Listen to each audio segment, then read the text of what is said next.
by bond counsel. I don't even believe that one person or that those two people are even going to go there. It's just satisfied bond counsel. It's the same thing that happened with the earlier Kendall Dean bond when we were going to renovate it into a school. We passed an $8 million bond for the renovation of Kendall Dean back into a school, useful school, and they forgot to include the cost of the second floor.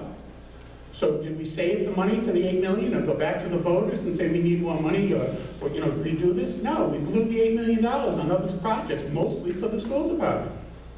So I'm tired of having my votes ripped out of my hands after, what is the point of going to the ballot and voting for something if a small subgroup of people are going to make the decision that the voters were ignorant and didn't know what they were voting for and shouldn't have voted for it because it was a bad choice?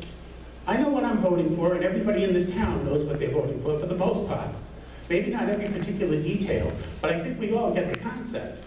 And to have that ripped away from us is quite offensive. So, I'd like to know how many school department employees are going into that building. I saw in the minutes of the MDRTF when they first met with the superintendent, and they never met with him after that point, but when they first took over, they met with him. And he said, we all need to be in one building. I need to be close to the finance office. This 3-building thing doesn't work. John, you might not even be aware of this, but Kendall Dean, the English school was basically mothballed before we evicted the school department from Kendall Dean because the bond issue had passed. It was rented out for the headquarters for DATCO before that, and before that it was like a little warehouse storage area. So, I heard you say, what efficiencies are, they're not getting any efficiencies anyway. We're going to have Kendall Dean that we're going to have to heat and maintain. We're using valuable classroom space at the middle school for the superintendent, the assistant superintendent, and secretaries. And now we're hearing from the school department that enrollment's going up again. You already had that architect, Sakosha, did a plan for an extension off the back of Andrews School. And you said, oh, that's, not to worry about that. You should make a judgment based on that. I want to know why you even did it. That was never in the bond issue, to blow off the back of Andrews School and put an addition on. I feel so, this thing has bothered me more than any other thing. That I've lived in this town all my life, and this is the one issue that is slowly driving me crazy because I just can't believe people are being so old-faced. Lies are being told about this, and that you would think that you were empowered to take away the vote of the people. It's just a sickening thought to me. I don't mean, when I say you, I don't mean you in particular, but there are people who have no problem with negating the vote of the people. I also see that, Tommy, I remember one of the issues, the add-ons, the add-alternates in the PBICs thing. There was a misunderstanding about that, which I think you now understand, because you had said, oh, they didn't even put windows in. They had windows in the base bid. What the add-on was, the premium upscale windows. But this building, I heard the other night, they're not going to re-roof the top of some of the portion of the Kendall Dean building. Somebody on the council had a fit when they heard that the PBIC didn't want to do the whole roof over there. Who renovates a new building and doesn't put a new roof on? Let's see what's in this bid spec before you just approve it tonight. Because I agree with Claire. I want to see who's actually going in there. Don't believe for a minute that anybody from the school department's going in there. And if there are, it's one or two. I heard tonight discussion of, oh, should we add insulation into the attic and the floorboards in the attic for Kendall Dean? And one minute somebody's saying, oh, there is attic insulation already over there. And next minute they're saying, well, I think there's insulation under there. I don't even know how accurate these bid specs are. And how many changes do you think you're going to make? I know they're bridging documents, but I don't think you can make major changes to these things without the cost going up during the process. I asked about the Historic District Commission. Had they been involved yet? And I was told that they didn't need to be because they only needed to be involved if exterior renovations were being made. What are windows? What are roofs? I think they're exterior renovations. The PBIC's plan respected the historical integrity of that building. They were using some of the same exact doorways. They were using original lighting fixtures. They were very, very conscious of the appearance of the building, and they worked hand in hand with the Historic District Commission chair to make sure that it's in historical integrity. I don't even know if they've met yet with the Historic District Commission, but to me, I don't know how you stand up here and say it's exterior renovations, we're not doing any when you are. You're putting in new doors, windows, and roofs. I also heard the other night, and you're approving invoices tonight for Mr. Sakosha and for Emery Asbestos Remediation Company. And I'd like to know when that testing was authorized. You're on that committee, John. When did you authorize Emery Asbestos Abatement to do any type of additional testing for you? Well, as you pointed out, I wasn't at the last meeting, but when Mr. Vadeney comes up during his presentation for when he presents everything, I'll ask him the questions that I'll bring up the questions that you're bringing up. I can interrupt if you don't remember, so, to make sure he gets the answer. I want to know when they authorized Emery to do any type of testing, and I'd also like to know where are the test results. I'll be sure and ask. Okay. So I vented and gotten it off my chest, and I know you're still going to go ahead and do the same old thing, but I really think you need to take a step back and look at this whole thing and make sure you know what you're voting for tonight when you authorize this to go forward, and who actually is going to be in that building. Thank you.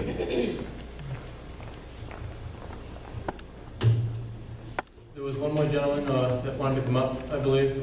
Josh?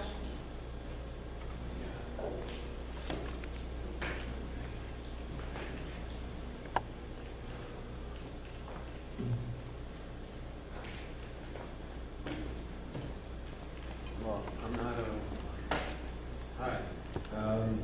My name is Josh. I live at 127 Great Road. I'm not good at talking here, so forgive me. I agree with I just wanted to, I guess, second what is mentioned with Mary about the traffic. I grew up in North Smithfield since I was a little kid. Josh, what's your last name?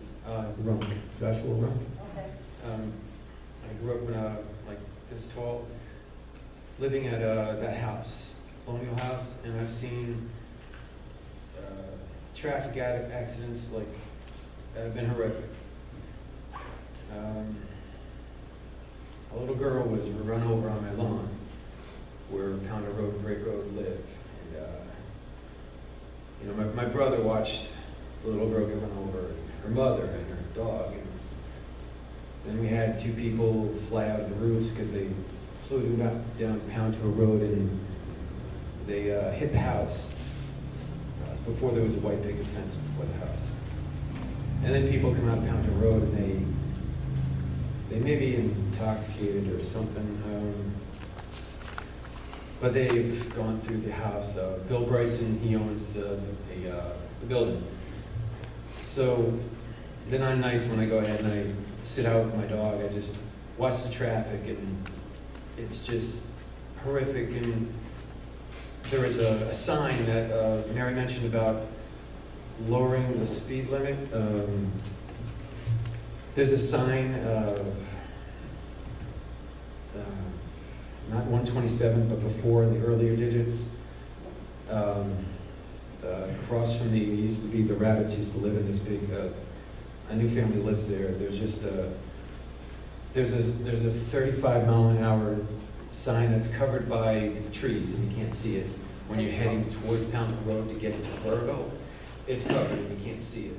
So it'd be really great if that could be trimmed off, because nobody can see the sign. I mean, I walk through it and I duck under it so I can walk my dog back to my door.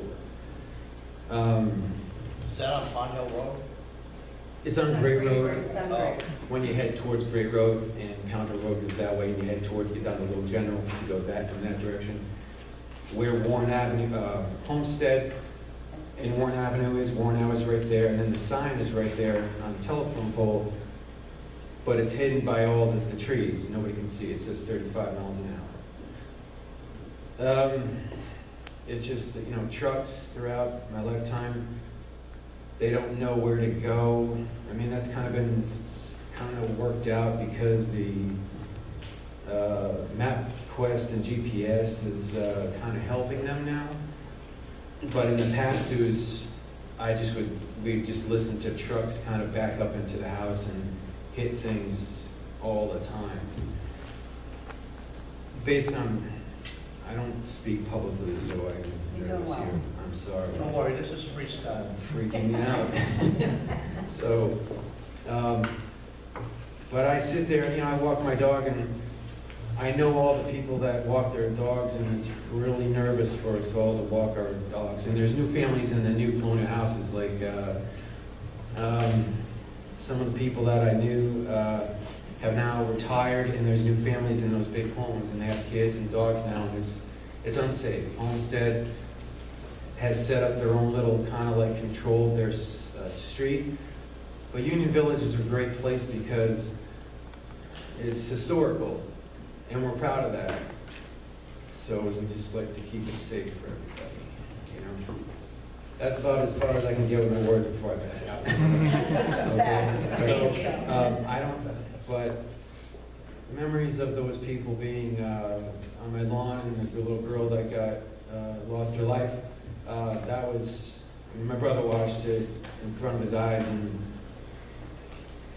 everyone goes ahead and they're not patient enough to let people go and turn into Pound Hill Road, so they cut across, and they have the ability to invite patients to hop up onto the curb there, and accidents just keep on occurring over and over and over.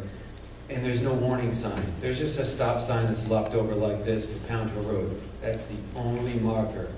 And it's just, I walk out of my door, and I go around, like I come out of my door, and then there's Pound Hill Road right here facing me, and then there's Great Road. And the sign is up there. If I look down, I see, Union Village. And it's a nice marker, and, it lets people know, like, hey, you're entering a really nice place of North Smithfield, and it's really great historical places to look at here. My house that I live in was built in 1808. It was the old Ritz Old Inn, and I tell people that. But the new people that are in these new houses, they kind of have a background of, if they didn't know any people that have grown up here, they're not familiar with that kind of stuff, and I don't know, just a progress of slower traffic, whatever it may be. There must be a traffic sign out there that can help out. Getting a light there, well, that would just, that's huge. But there's got to be signs or something, or some trimming that has to occur for our safety. So I don't want any kids. And the other night, kids that have moved into the houses are enjoying the summer, and they're riding their bicycles up and down the streets, and because they're I just sit out there, and it's nice cool summer nights, and it's just too fast, and we know it's huge and everything. And also my mom wanted to say, let's hope the best for that bridge that's in the train tracks. All right, I'm gonna go, let you think about that. Thank you. It's on my mind, and every night I'm out there, and it's just, it's crazy seeing these people disrespect the area and not think about it, because there's people who were intoxicated, dealing out, and just, I guess, my time as being a kid and coming back here and living for the past decade, and watching the streets. I could just put a camera up there out at night just with my dog, and just watch every traffic violation that would just absolutely be an accident, or something worse if somebody was just right there. So again, I second what Mary's discussing. She's on the road as well, and she has blind spots with her, and we're all experiencing it. All right. All right, Thank you. All right. President here. Administrator, it's a state road, we know that. Is there any way you could reach out to RIDOT as a minimum to trim back all those hedges or trees that are obscuring the speeding signs? Absolutely. Start with that. I know you're probably going to do it tomorrow anyway, but. Well, we have similar concerns in other locations and have been pursuing those kinds of things with requesting. Thank you.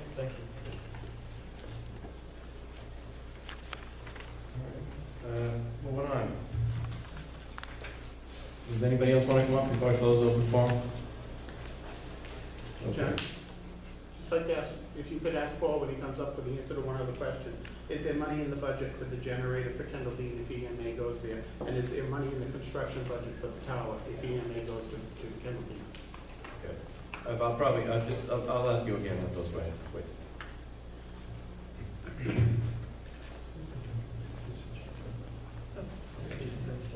All right, so moving on. Discussion by council of vote of other action on request for outdoor sound system permit. Is Ms. Campbell there?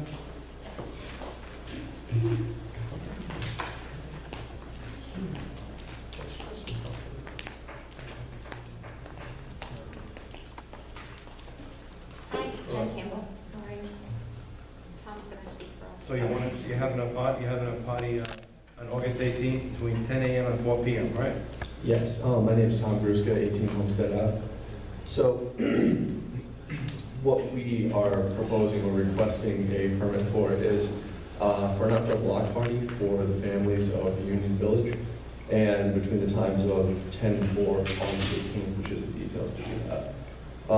What we are hoping to do is to give, we all have children that live on the street, is to give the children and the families that live in the area a chance just to do a face-to-face meet and greet, let the kids meet each other, let the family meet each other, and strengthen the ties in that part of the community.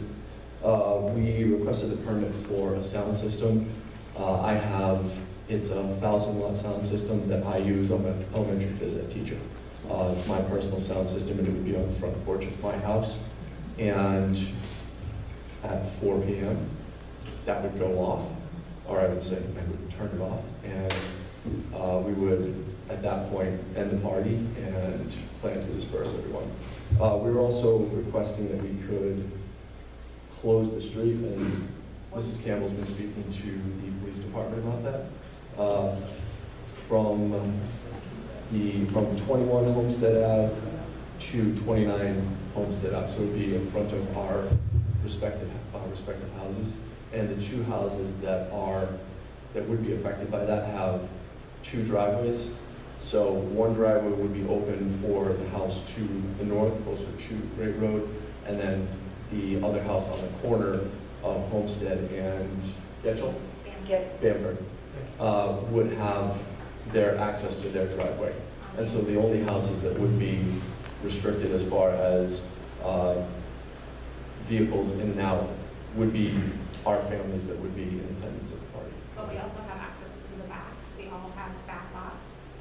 On Woonsocket Hill Road. On Woonsocket. And we've been in contact with Lieutenant Bergeron. Yep. He came over last night and kind of scoped the area and brought some good ideas. Maybe the cops that were in schools and such could come by and cook some hot dogs on the grill so the kids before school that are nervous about going to school with the 5-year-old Gutter Street could meet the cops, get a fire marshal down there, and the kids could meet the fire marshal, things like that. So get the community more involved. This year we're looking to start kind of small. So basically just our immediate neighborhood, because we don't know how big it could possibly get, and I kind of want to keep that under control. But we were looking to get to do it every year, do it annually for the kids. I think there's at least 50 kids, and he was talking about the Homestead Ave area where we kind of restricted the speed limit on our own, because we did. We play in the street a lot, and Yeah. I'm constantly waving at cars to slow down, because it's a neighborhood, and, you know, all of our kids are under the age of 10. Yeah, so there's a ton of kids. You know, the worst offenders are your neighbors. They're terrible. Is that right? I went through it when my kids were. Yeah, absolutely. We're getting there though. I mean, I think that just bringing the community together, I think it's a really good idea. We've been looking forward to it all summer, so we're just looking for approval from you guys. And then, I mean, we'll do whatever we can on our part, either close the roads or, I mean, keep the roads open and How safe. can we control traffic? How can we bring it to non-entry or maybe to a slow crawl for someone that may not have access to their backyard? I mean, you gotta, Well, there's what's your plan to, if there is, we would have to get it. there are multiple entrances to the neighborhood, Yeah. and so to get access to everything below our houses, they could come in from Getchell or Guilford. So there's two other access roads to that part of the So neighborhood. the only And people then- that be locked down are people that participate. Exactly. It's us and our middle neighbor, and we literally, 4 o'clock's a little late though. I don't know. I can send you an invite. I know. I think it's a great I'll thing. cook the hot dogs. You want to make a motion? Yeah, I'll make a motion to approve, so what is it? We looked at the agenda, you're right.